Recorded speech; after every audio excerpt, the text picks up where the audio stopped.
నరేంద్ర మోడీ అధికారంలోకి వచ్చాక ఈ దొంగ నోట్ల రద్దు కార్యక్రమం సీరియస్గా చేశారు. భారతదేశం ఎక్కడైతే పేపర్ కొంటుందో అక్కడే పాకిస్తాన్ కొంటాం.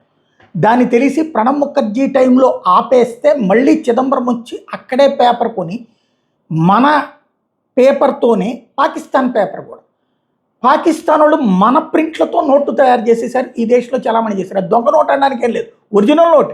ఎందుకంటే సేమ్ పేపర్ సేమ్ సిస్టమ్ ఉంటుంది కాబట్టి. అలాగే ఈ దేశంలో సగం బడ్జెట్ వాళ్ళు మింగారు. తద్వారా పాకిస్తాన్ ఆర్థికంగా స్థిరంగా ఉంది. ఎప్పుడైతే నోట్ల రద్దు చేశారో, పెద్ద నోట్ల రద్దు, సర్వనాశనమైంది పాకిస్తాన్ ఆ రోజు నుంచి ఆర్థిక వ్యవస్థ.